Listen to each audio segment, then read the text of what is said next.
ඉතින් මේ තියන්නේ ලංකාවේ ටොප්ම කන්ඩිෂන් එකකින් වගේම කෝට් රිලීස් ඩොකියුමන්ට් එකක් තියෙන 2022 එකේ BMW S1000RR M package කියන බයික් එක. ඒ වගේම මේ බයික් එකත් සෙල් කරන්න තියෙන බයික් එකක්. ඊගාව තියෙන මේ බයික් එක එළියට එන්න කලින් පළවෙනි BMW S1000RR බයික් එක BMW සමාගමෙන් එළියට දැම්මේ 2009 එකේ. ඒ වගේම තමයි 2009 දී මේ බයික් එක එළියට එනවත් එක්කම ඊට කලින් මාකට් එකේ තිබුණ টොප් බයික්ස් ඔක්කොටම මේ බයික් එක ලොකු අභියෝගයක් වුණා විතරක් නෙවෙයි. මේක කෙලිම ට්‍රැක් රෙඩි බයික් එකක් නිසා MotoGP World Superbike Championship කියන ඉවෙන්ට්ස් වලත් මේ බයික් එක ලොකු මෙඩල්ස් ප්‍රමාණයක් ගත්තා වගේම 2012 එකේදී විතරක් මාකෝ මෙලන්ඩ්‍රි විසින් WSBK ඉවෙන්ට් එකේ වින්ස් 6ක් එක්කම ඉවෙන්ට් එක 3rd place විදිහටත් ඉවර කරනවා. ඉතින් ඔන්න ඔය දේවලුත් එක්ක මේ S1000RR M package බයික් එකේ ස්ටෑන්ඩඩ් S1000RR බයික් එකේ වෙනස්කම් මොනවද කියලා කිව්වොත් ස්ටෑන්ඩඩ් බයික් එක අපිට ඇලුමිනියම් වීල්ස් උනාට M package බයික් අපිට ගොඩක් light weight fully carbon wheels, M blue calipers, M lightweight seat, 16000 max RPM level එක. ඒ කියන්නේ සාමාන්‍ය ස්ටෑන්ඩඩ් බයික් එක අපිට RPM 14000ක් බලා ගන්න පුළුවන් වුණාට මේ බයික් එකේ අපිට max RPM එක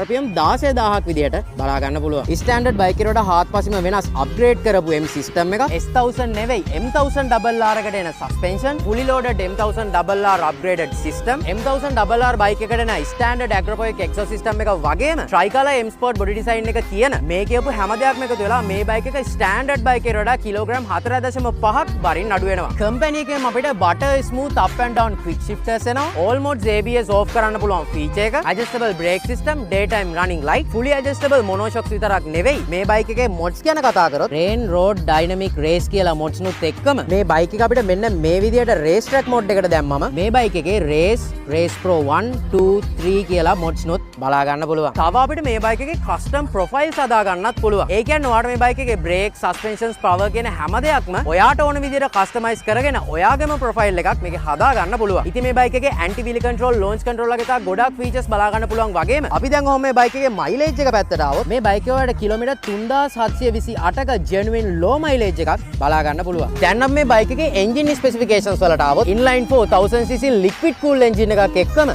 RPM 13500 කදී 207ක top level horsepower එකක්, RPM 11000 කදී newton meter 113ක පට්ට powerful torque එකක්, 6 speed gearbox එකක් සහ මේ බයික් එක පැයට කිලෝමීටර් 300ට වැඩියෙන් top speed එක තියෙනවා. හම්බෝ. ඉතින් මේ බයික් එක ගැන ඇත්තටම මම මේ වීඩියෝ එකෙන් කතා කරපු නැති සෑහෙන්න දේවල් තියෙනවා කතා කරන්න. ඒ වුණාට හැම දෙයක්ම ඔයාලට මේ වීඩියෝ එකෙන් ගේන්න බැරි නිසා ඔයාට මේ බයික් එක ගැන ඉන්ට්‍රස්ට් එකක් තියෙනවා නම් හෝ ඔයාට මේ බයික් එක ගැන ප්‍රයිසස් ඇතුළු තව වැඩිදුර විස්තර දැනගන්න ඕන නම් මම මේ වීඩියෝ ඩිස්ක්‍රිප්ෂන් එකේ මේ බයික් එක ඇතුළු බයික් එක ඕනගේ හැම විස්තරයක්ම දාලා දිනවා. ගිහිල්ලා අනිවාර්යයෙන්ම චෙක් කරලා බලන්න කියලා මතක් කරන ගමන් එහෙනම් අපි දැන් මේ යකාව රයිඩ් කරලා බලමු.